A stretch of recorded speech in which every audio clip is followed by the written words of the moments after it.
Hello and welcome to episode 2. Yeah, I said it. Episode 2 of Split Decisions. We made it to the second episode, which is always good. Of course, to kick things off, we're going to be reviewing all of the games that we watched this week, and then we're going to start making some maybe ridiculous, maybe perfectly normal statements I'm sure Mitch has come up with, and then we're going to argue between us, well, which we think is correct for or against. For now, though, Mitch, I don't know. Which game do you want to start with? I'm going to let you choose this week. You get to choose what game we start with in terms of what we saw last week. What game to start with? I guess let's kick it off with a quick and easy one. Let's go Big versus Navi. I guess we at Okay. least got the opportunity to look at this game a little closely, and I have to say it was lengthy. Maybe didn't need to be. This was a disappointing series, all in all, from my POV. Yeah, I think especially did it start quite well for Big, at least in my mind. Yeah, they actually managed to win the first map, although I will say maybe the worst attacking half I've seen from a team. I genuinely Navi, think yeah, that yeah. Navi just continuously ran things over and over again, attempting to basically make their way into the site, and it did not work. But from then onwards, I will say it got to the final map on Haven, and that was a banger map. I really enjoyed that map because of how quickly they were playing.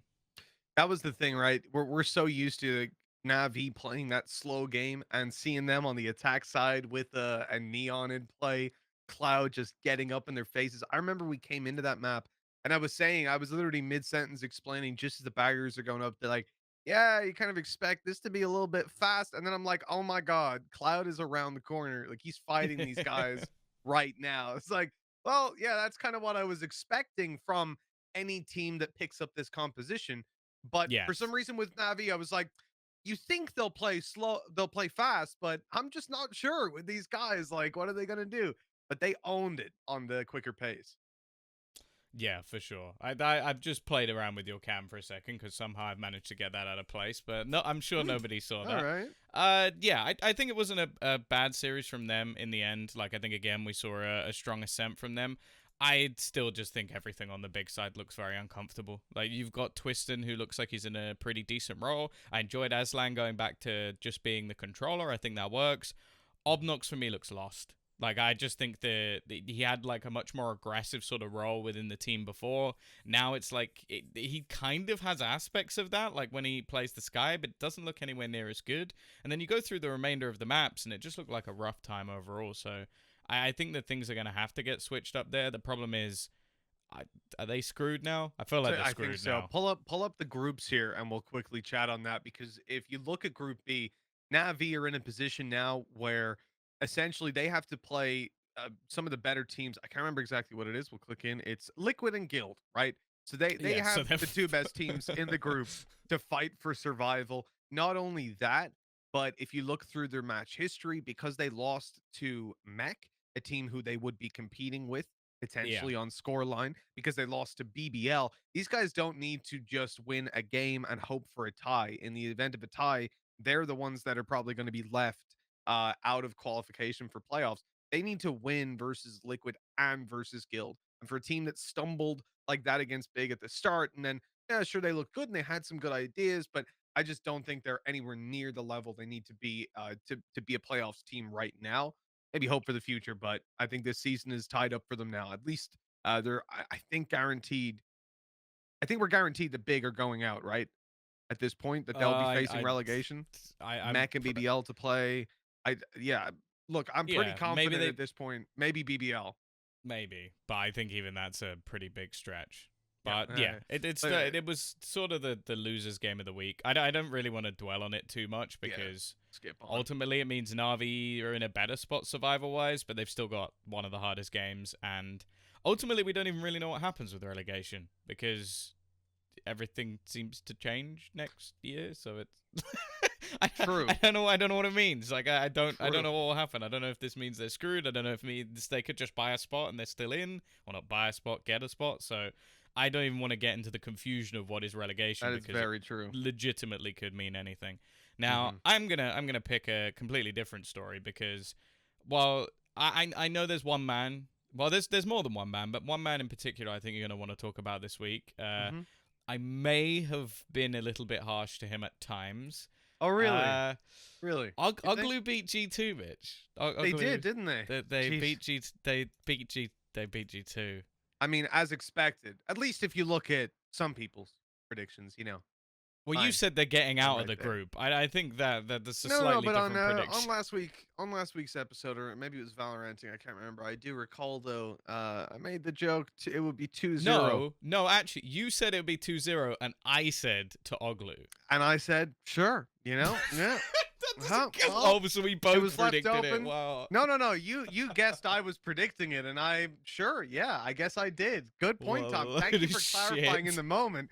Because all that I know, Tom, is that I thought Oglu would win. There's video footage out there Of on the course. internet. There's data that proves it. I knew they'd win. You were a Hmm. hater, and you said Hype was the worst pickup in VCT. Well, Okay, I I did not mean, say that. well, Tom, you know what? It seems like you got a pretty poor track record, anyways. You might as well have at this point. The man's a god amongst Can men, we? and I we just proved want it. to look. Okay, so I think firstly, Destrian also looked incredible. Like Hmm. I think out of all of the people I've seen play Fade, he was actually one of the more impressive of the lot. Amazing like usage of the C's in particular, which again I was just really impressed with. What the fuck were G2 doing? Like that's my only other question. Like not even Everything in and it's Mixwell. not because Oglu played bad, but Hmm.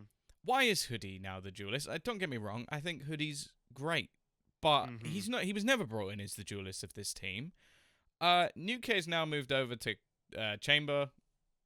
Okay, that kind of I can see that he plays anything, but like Mixwell playing Initiator, I think has been proven in the past and in this game. It's not it's just not that good, and he was one of the better out and out Jets at the beginning of the game. It was why they kept him, well at least and Chamber was why they kept him over Kellogg's, and then you've gone but now he's on KO and Sky. One of the weirdest decisions I think I've seen. It makes no sense to me when I think about the history of this team and exactly what you mentioned, Tom. The fact that Mixwell competed for this spot Yeah, with Kellogg's directly. They were 1-to-1 competition for who is the better Jet, essentially. Jet gets nerfed. We knew that was probably going to come in the future, anyways.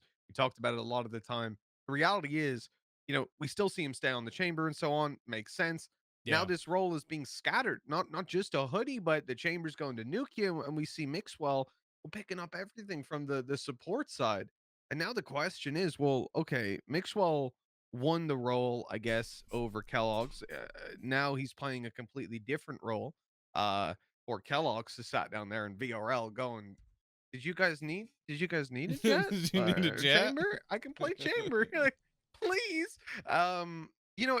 It's just really weird to see this dilution of roles on something that's already seen one of the best players in EMEA. I'm going to say one of the best players in the world. Element has had uh, unbelievable opportunities in the past. Or Kellogg, sorry. And he Yeah, showed it on the international stage. A little Freudian slip yeah, there as for well. sure. Give Element a chance on the international stage too. And yeah, to see it now swap up like this, the reality is if you're gonna do something like this, you got to back it up with results. They didn't. Yeah. So I'm a little bit confused what's going Well, on. they played against the worst team in their group from what we'd seen before. Hmm. Like Doglu got absolutely smashed. Sorry, OG London United got absolutely smashed. We got told we're not allowed to call them Oglu. Obviously, Yeah, here we can call them I what got we given want. out to. But but yeah, they lost to up till this point had been the worst team by quite a margin. I think we were all quite impressed with Focus, and yeah, OG did nothing. So the fact that they not only lost a map or was close, they lost. They're now 0-3. We can go back over to like the groups again, and they've still got to play Ascend and Fnatic. Like it's not even like they've got the hard ones out. No, they played the two teams we expect to finish last and second last, and now they've got two of the teams that are currently first and second. I Hmm. I I think they're screwed here, and I don't even think that's like it's a little bit like they're actually fucked. And you know what sucks? If you cast your mind back to week one, we had Focus playing against G2. That game was Yeah, like OT 13-11, like super, super it close. was. One play per map decided the fate of that. Now G2 left to face the two best teams. Look at the group. There's an easy reality where if Focus had have won literally two extra rounds, along the way in that G2 game, they're qualified. Or they're sticking around at least, and Yeah. potentially fighting for Well, qualification. It could have should been we go huge. into? We should go into focus as well then, Let's really, do it. because that's the thing. Like you head onto that first map of Breeze again. I think it's easily a map that Focus could have won. They looked Hmm. good. They were up against one of the toughest teams again, like the best team from last season. It went the distance. Couldn't quite get it over the line. We weren't really too worried about that, if I'm honest. Again, we had fantastic performances out of the likes of Yugi doing like really well in opening duels. And then map two. Hmm. Hmm. Can I say that to even package that a little more, the focus map one being FPX's map choice Yes, that's as also true. well. It literally this first map on this series summarizes Focus's run in this tournament so far. It's so damn impressive. They are painstakingly close to snatching that win. Let's not Yeah. forget, looking back at Breeze, they were on 11. If they win one round, they're tipping it over into an OT again. It could have been a long run of a game. I know they won both pistols, and we gotta give them a little bit of Yeah. slack on FBX's side for that. But at the same time, it's just the fact that they keep it so close to the ledge, and they can never quite pull themselves up. It's a team with so much promise, but no delivery behind it. And Fracture, the reason that summarizes it is because no matter what, no matter of the good Yeah, they fight got that's put up battered. early, they're getting losses in the end. Can Sometimes like this I also want to point out, sucks. after especially after the first week, I never want to see artists play anything other than like a duelist again. Like Yes. the Hmm. difference, Hmm. like firstly in terms of opening duels, they would have been negative in opening duels if it wasn't just for artists, which is kind of ridiculous. He's 10-4, like uh, it's just one of those things where he's so good at getting them openings in rounds and. He's so confident when he's playing those roles. It doesn't make sense to me to put him on a breach. I get the Angel and Doom Bros, I think they are the godfathers of depth. Like we want to be Hmm. able to play anything at any time. Angel wants to be able to throw in a Yoru. I just don't think it's worth it anymore. I think they're so good when this man is the like tip of the spear, the entry, and I don't think there's any reason not to at this point. Other than the game where they did try and switch it up, they've won. Yeah, that's the thing. I think they found the formula at this point. Sticking to it, could see some success. I guess Mm. similar to what we've heard from Sliggy there on Valoranting the other day. He was saying how he feels a problem for Liquid could be flexibility in the future, readability. And I think that's something for Yeah, for FPX that sure. they always want to throw these curveballs in to show everyone, hey, look, we've got other things in our back pocket. Like you cannot guarantee we're going to play the same way that we do, or the same way that you've seen us play in our VODs or scrims, whatever it is. I do like that about a team. But I guess when they've made those pivots, yeah, they again haven't really hit those results. Like same thing we're seeing with G2. There's a world where we're sitting here going, holy shit, they should have had hoodie on Jet the whole time. This is unreal. Yeah, that's Like, true. but we're not. And we're not like No, Mixwell's Sky is just the but best I've it's ever also seen. I No, think with that is kind still of bad. it's again not Hoodie's fault. Like he was fine. Yeah, yeah, yeah. Like he was Ain't got any fine. problem with It's them individually. everything else around it. Mhm. Before we get onto the big boy games, like I guess the games of the week, the two top of the group, BBL Mech. I'm not gonna lie to you, Mitch. I thought this was gonna be like a close decider game, Mhm. where I was like, oh, who's gonna take it? To be honest, from the get go, I felt like it was almost obvious. Like, Yeah, it was. especially like map one was definitely close, but I feel like some of the setups that were there out from Mech were nasty. Like Nat's back on Cipher, it's my favorite thing. Like his Viper's very good, but his Cipher is just where you see why. Even when you go back and watch like the old school CIS qualifiers, he was someone that we were looking at as one of the best ever. Like Mhm. before we even saw him, it's just because of how good he was on that agent. I think as well the team looked a lot better on some of these maps, and again, okay, they started on the defensive side, but I think specifically in this series, their attack actually looked good on both maps. Well, second map was Breeze, and they had basically already won, but Mhm.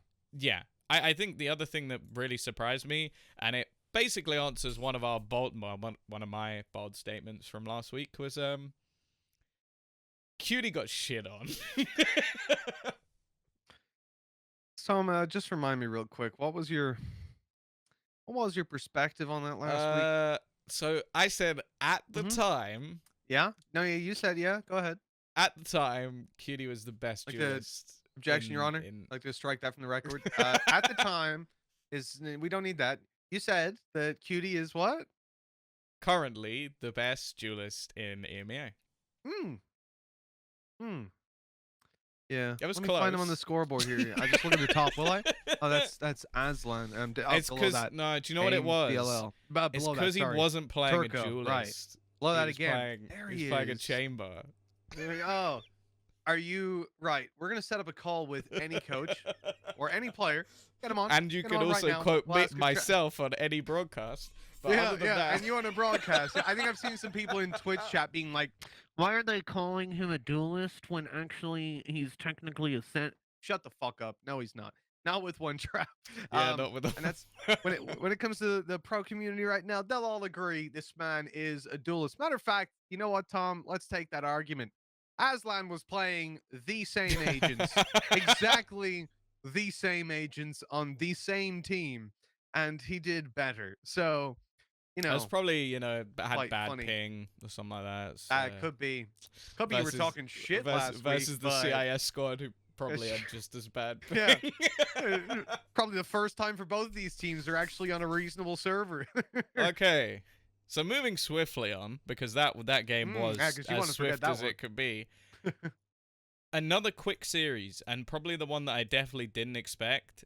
Ascend versus Fnatic. Like this one, especially map one, 13 rounds in a row was an absolute shocker. I think both of us were sort of blown away because we'd gone into each match, like you had the first close game versus FPX. From then on, Fnatic kind of battered everyone, but I was like, coming into Ascend, this will be a close game, right? Not really. Not really at all. Like, okay, the I guess the first half of game 2 was kind Mhm. of close, but then again, they just sort of blitzed them from then onwards, and we were seeing like even Boaster was just like out Mhm. fragging Ascend. I'm like, this is weird. Yeah, I'm gonna clip that and send it to him. Actually, even Boaster, that's nice. Can If you pull up the? Boaster gets offended that I'm surprised he is like fragging out versus cNed and Starzo, then the man is on a new confidence high. Oh, Fair play, but he is performing insanely well in this game. And here I what thought you're Mr. Lithuania. Back didn't even get a shout out. I see. Very good. Very good. Hmm. what the fact was 15 and 33. I just didn't really want to mention it. You're just trying to avoid that. Yeah, Same. You I pull up was the not gonna tweet. do that. I just sent you a tweet on Discord if you can pull it up. I Um, should be able to. it's beautiful. Uh, obviously Ascent started out 4-0 for Ascend. They were looking really good. For And then God's sake. Fnatic hit us up with this one on Twitter. I thought it was amazing because Durka had his life game as well. You know, coming into that second half, he was 9-1. First half, 14-6. He was just dominating on the chamber. Which remind me again, Tom. You said that's a Sentinel. That's why QD didn't Of play too course. well, right? Yeah, yes, the good old Sentinel. Yeah. No, obviously, yeah, bad day for Cutie. Durka looking absolutely insane. Alfire, I think, still tops all the statistics while actually playing a Sentinel, which is somewhat absurd. And that's the thing. It's like the depth of talent in this team right now, the confidence they have in each other, the fact that, again, I think we've seen them in the past where they'd go down 4-0 like that, and you'd start to wonder if they're ever going to come back from it. And Sure. instead, in both maps, it was a fantastic start. Like, you're looking like 6-2 down. And I still remember when they lost, I think it's round 8 on Icebox. I remember looking at the cam, and it was Enzo just laughing. Like, he was just laughing. He was just having a good time. And I'm like, mate, you are losing 6-2 on your map choice. You shouldn't be having this much fun. And then they won 10 rounds in a row? Yeah, Hmm. 10 rounds in a row.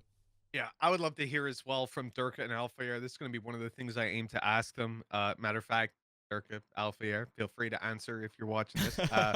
I'd love to hear about the supportive elements in that team. About Yeah, for them, they're the players that always get the eye of broadcast, the fans of everyone because they're doing the stylish things. They're getting in there. Durka, my man's going 44-18. Alfair's 40-21 in this series up against Ascend, one of the best teams in the world. It's pretty unbelievable. But then I look down this scoreboard, Tom, and I look at some teams and we see, yeah, this guy up there at the top fragging out your Durka Alpha Air of another team, of another region. We see these all Yeah. the time. You don't normally see such a strong back line. And what I mean by that, if you look at the scoreboard here, I'm on a Sand Fanatic all maps. Look at Boaster, Enzo, Mystic. Have They're you just all called like Boaster they're the back line? No, I'm kidding. look at their assists here as well. Like they're all putting up the numbers in fights. They're Mm. doing decently. But then those like they are always, if you look at this, They've you're got having your great cast. they've got great casts, haven't they? So things like Enzo on a fade, the utility assist that you get in there. Boaster on a Viper, same thing. Your flashes from an Omen, we see that be so damn valuable these days. And to see that also Mm. like consistently there, I think it tells the story of how Dirk and Alpha are able to But consistently that's find these fights so Enzo's favorably. fade got 17 assists on Mhm, map one. It did, and that's the thing. We are starting to see some strong fade play, which has been mhm. something I've definitely enjoyed quite a bit. I think that there was actually, I think Barla was talking about it on Platcher. I don't think we've seen the best of it yet either. Like, I don't even think we've come close to the best of it, especially with Of course. utilization of like C's and stuff like that. I think it's so impactful how it can be used. We saw it quite a bit from FPX. G2 are actually running that same execution, which they definitely stole. And yeah, it is something that works. It took some strong counterplay. Now we got one more match. This match, I wasn't meant to be casting, but unfortunately, Hypoc was sick, so I ended up doing it. I hope he gets better, of course. This was a weird game. Like this was weird on so many levels, but mainly because every map was incredibly one-sided, and yet we still went to 3. I also think that on for example Split and Fracture, the map that wasn't picked out by Guild, they had amazing counter strats. Like for example on Split, you have that lovely little double controller. It's great for delaying. You can slow teams down. They ran through the util every round. Mm. They just ignored it. They're like, why would I wait on a smoke? I don't care. I'm just gonna blast pack through it. And the amount of rounds that Guild just ran incredibly fast, I was like, oh my god, they're just direct countering the composition they're running, which is exactly what happened when Liquid ran a double controller in the past. I think it was on Haven. They did it again, and people just started disrespecting their utility. Speaking of which, Haven has been an easy stomping ground for Guild. We've seen it in every Yep. single game. We've seen it more particularly if you look back at I think it was the mech game. Yep, Yeah, the Ascent. Haven was nuts. It was kind of close considering Guild won both pistols. It was 13-9. Then it went to Haven and 13-6. These guys just absolutely ruined Mech. That was with Mech winning a second round force, so technically winning a pistol if you get my drift, the early advantage Yeah. that they're finding. Um so the fact that Guild came in and banned Haven to allow Fracture to remain was already a strange decision. But fuck it, they had their plan. It's one that clearly, this is where you get to see the difference between what we as broadcast and as viewers and all this Yeah. from the outside. We can look at this and say, well, this doesn't make any sense. It should be Haven here. Why would they pick Fracture? So on, so on. But you never know to what extent the prac results are affecting it. You never know, they might have heard from another team, yo, actually, the Team Liquid, they've been kind of shit on Fracture recently. When we prac them, they do this. Well, Teams yeah. talk. You can hear They all had these a sort of things lot of floating around. footage after the BBL game as well, so That's the other thing if too, you were gonna right? pick it apart, like I think it was Soulcast got bodied after having a great performance on the game before, but no, Yeah. I was really impressed. I also think that as well, and it's not to take anything away from this Guild team, it's more so just the Guild of the past. I think if Leo now from like the age of 17, 16, whenever he started, had been on Fnatic, he'd be considered one of the best players in the world. Like I genuinely Sure. believe that. And that the guy is so consistently good that it pisses me off they've never made it to an international event, because I want to see if, like, right now it sounds ridiculous, but he's an onliner not by choice, because he hasn't been able to make it to those events, and at no point have I blamed him, at none, because he was unbelievable. He went 8-1 in opening duels on Breach and Sova, and I want to say that a lot of those, 3-1 on Breach. In the next map, Sova 2-0, Fracture 3-0. Most of them were on Breach. Like he's finding so much impact with that agent, and I'm so impressed by someone so young being so versatile in the way that they play, because he switched up his agent comp multiple times for this squad just to try and fit things in. So I'm a massive Leo fanboy. Trex playing like the duelist in all of these maps was definitely a surprise because of how good Safe has been, but it was good. I'll tell you what, if you even look at just Leo's lifetime stats, first of all, ridiculous amount of games played, but he's racking up serious figures. And Yeah. that is since day one. This guy's been around on 243 bonk. ACS on Breach. Like, it's so 1.5 KD. 100. He averages a kill every round he Mm-hmm. plays. That is Yeah. so ridiculous. And then support utility. And Tom, just look at that cast. Um Oh, of but course. Of course.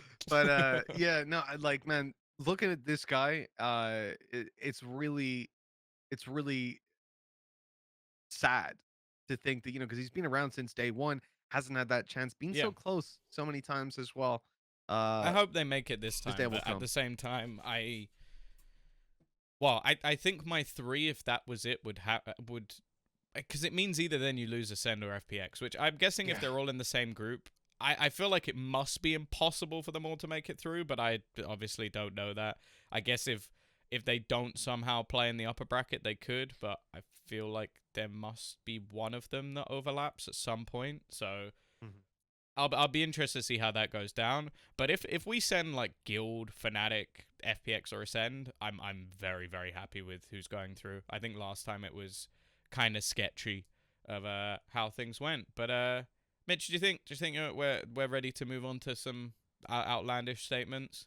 I think so. I'm ready to let you hit me with one. Yeah, I'll I heard you got explain some it spicy again, ones. just in case Mhm. someone missed last week. So basically, the point is, both of us have a couple of statements each. We will say our statement, and then the other person gets to pick whether they argue for or against that statement, and then you have to have a rebuttal for what they've just said. So if you make a really one-sided argument and then you just hand it to the other person, you then somehow have to fight against that. So you have to kind of be a little bit clever with what you're going into things. And I know you want to finish with one of yours, so I will start. And well, let's. I forgot to go full cams again for that intro, of course. I've done that every single week so far, but I'm gonna say right now, Hoodie is G2's best player.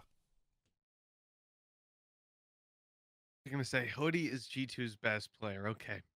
Right now, in terms of this season, I think he's been their best player.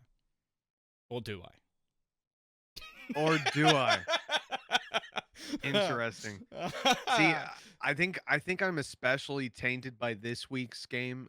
Seeing him go back to the old days of a jet and stuff, it really Mhm. throws a spanner in the works. Yes, it I does. guess from the aspect of flexibility in that he's now doing a very Mm. different job. But then again, it's kind of back to his original job. So it's yeah. Um, as a like KO, I Oh, it's yeah, I want to say Nuke is a better player, but I'm thinking this season, I don't think he has been. So I I guess I agree. Yeah, I'm gonna say yeah. I'm gonna argue okay. for it. Say Hoodie.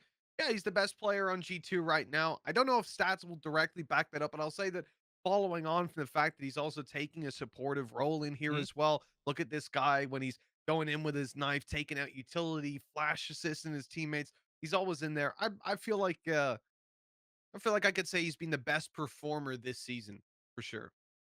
Okay. Well, I can answer your question quite quickly because I did look this up earlier, and Okay, the came stats prepared. do disagree with you. So Okay. Nuke statistically is still their best player. So you've kind of laid me up for Really? that at least. It's I will say it's incredibly close. Like the ACS Hmm. difference is 3. Oh, the I'm looking at it ADR here now. the ADR difference is 4. But yeah, statistically, Nuke definitely is still the best player within the He is roster. slightly, yeah. I also, the other argument that I can give is he's doing all of that while in game leading. So you have kind of fallen into Mm, a bit of a rough mm. hole. I will say the in game leading, I don't think it's been the best, and especially this last week, it almost looked like he was trying to put the world on his shoulders. But I do think that is something that Nuke can do. Unfortunately, in this game, it definitely didn't work out, but he was the top ACS in the game by one. So, yeah, 12 and 3 in opening duels. His chamber looks sick. I would love to see him play that quite a bit more because it gives someone who's a fantastic operator player an op for free every few rounds, and those were most of the rounds I think that they were winning. So yeah, I would argue that Nuke is currently G2's best player. Thank you for that one, Mitch. Well, Tom, you know what? He's bottom 50% in assists per round, so I Oh, think you is he? really need to recheck that stat real quick. I don't know. I don't know what you're thinking, you absolute lunatic. So that's a clear win for me. Of Um, course. mo- moving on to mine, I've got an interesting one. So you've gone for you've gone for a G2, who's the best player kind of vibe. I like that. Kind of had the same idea on number one. I was just gonna say, I guess I was gonna open a time capsule, right? It's a statement I've made Okay. many times in the past, but it might be the first time you're gonna go, "Ooh, I'm not sure though, Mitch." cNed's the best Turkish player in the world. Overall, cNed is the like, best Turkish player. M- The best can hmm, mean time frame wise, proven himself, all that sort of stuff, whatever you want, but the best player, as you would define it, from Turkey. Statement is yes, that it's cNed. You're gonna go for yes. it?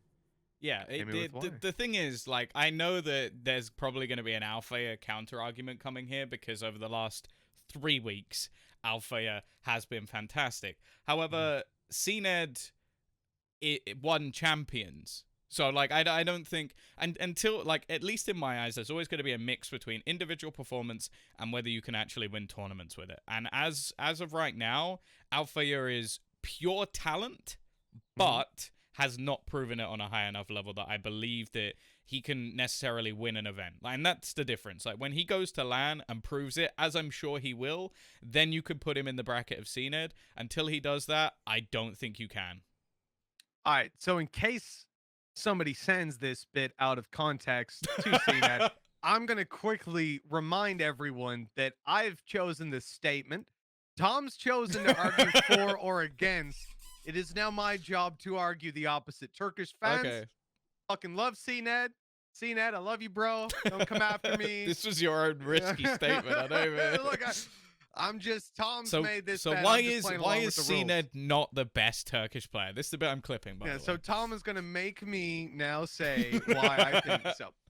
The reason I'm gonna say it is CNET did it on a different meta, my man. He played it back when True. Jet was OP as shit, and he was able to manipulate Jet into being even more OP. This agent was like probably nerfed because of him. You look at the rest of the Jets in the world, you're like maybe like a Yay or something. There's a couple Yeah, players that true. maybe are pretty good, but look at CNET, you're like, holy shit, this someone needs to do something about this. We can't allow it.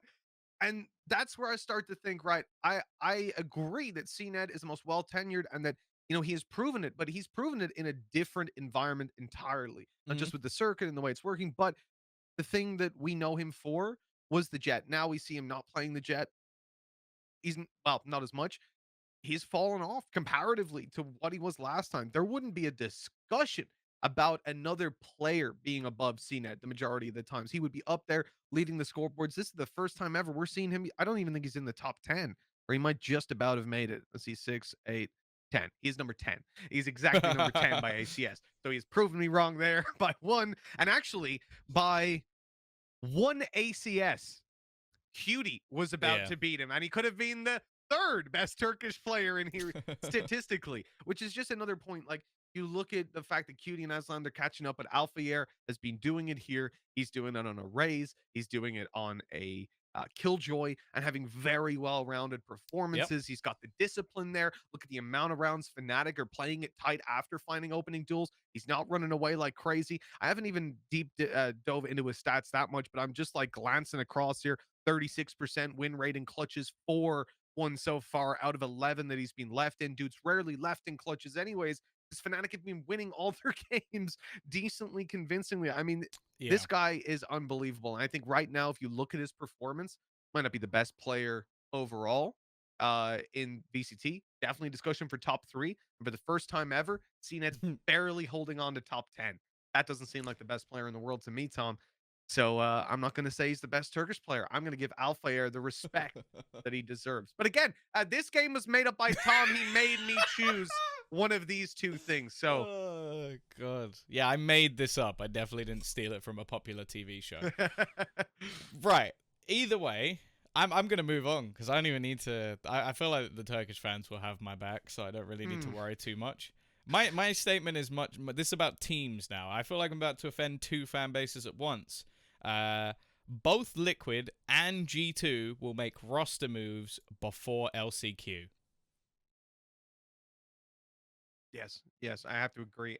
This week with G2 already coming in and changing up roles now, they are just in uncertain territory for me. I don't know what's going on with pregame prep in that aspect. And if I can't see, the logic behind it and the results aren't there with these changes coming in, they might just revert back to their old ways and be Hmm. content with playing like that. But the reason that they're not content with it is last week.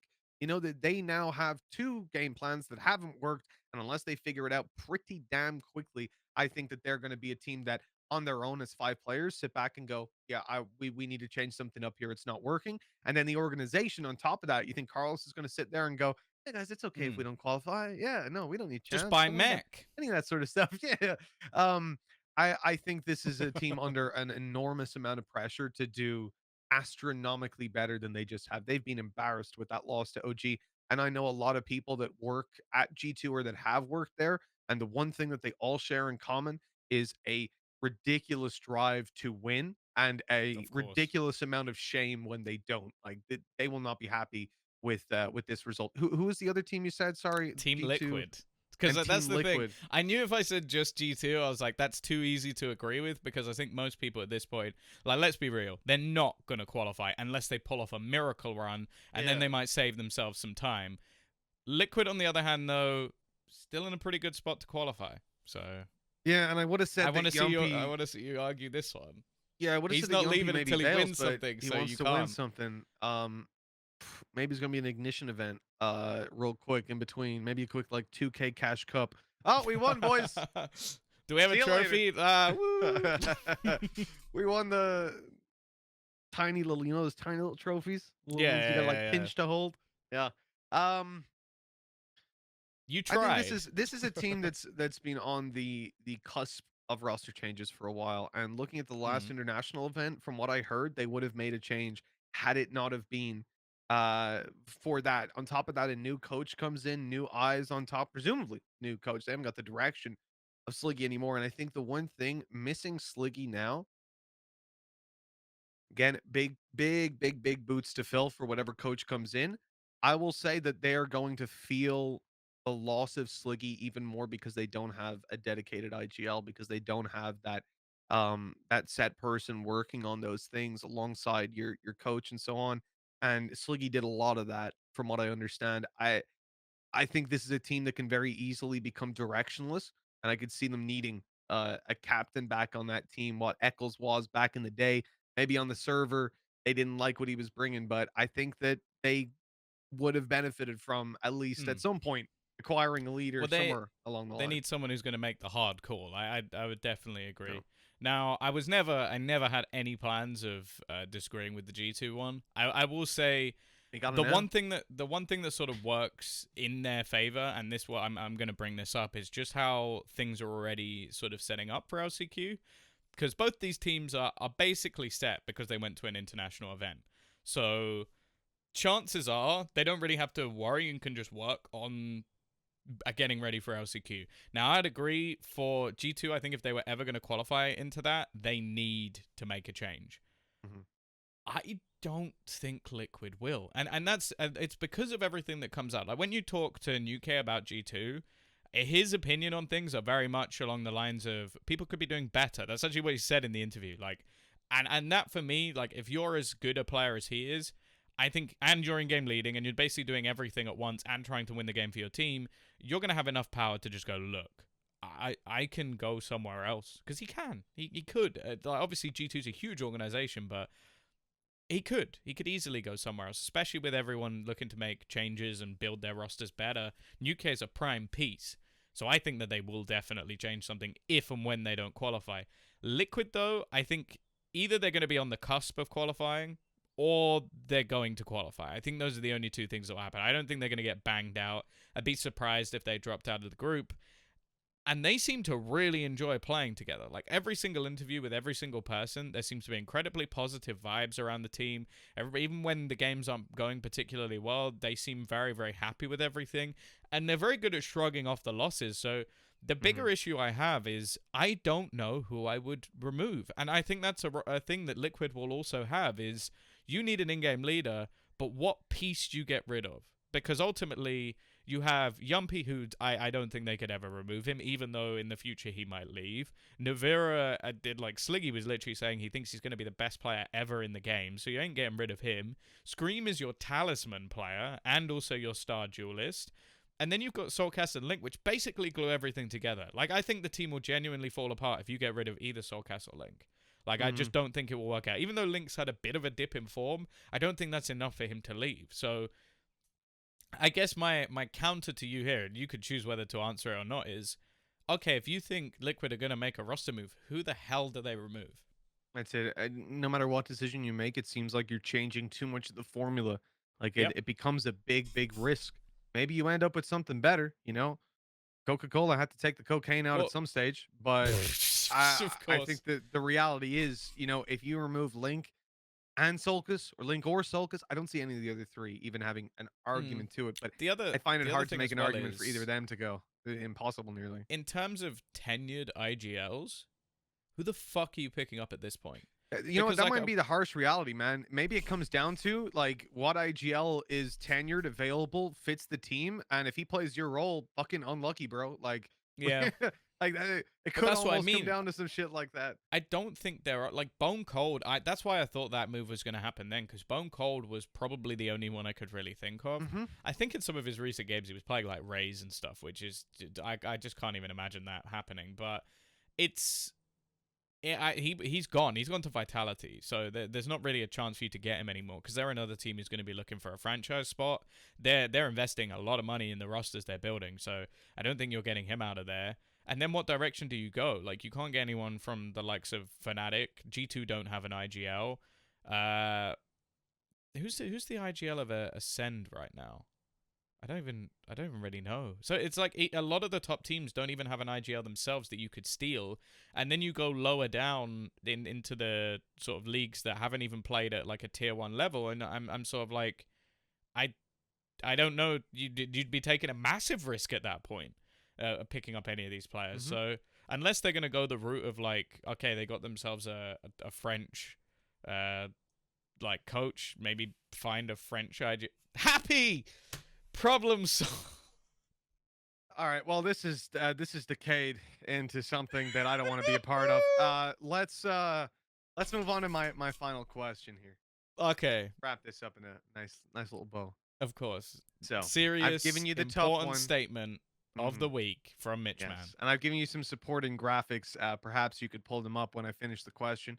Um, so Oh, for God's sake. I've already given you that that cNed is the best Turkish player was my other statement. Let's keep it on players in EMEA. Let's talk about who is the cutest player, and I'm gonna say Enzo, hands down, cutest player in VCT. Prove me wrong, Tom. Okay, well, here is the supporting evidence. I don't should I zoom this in? Let's Oh zoom it in a yes, little bit. please, A please. nice little pixelate. He's right between us right now.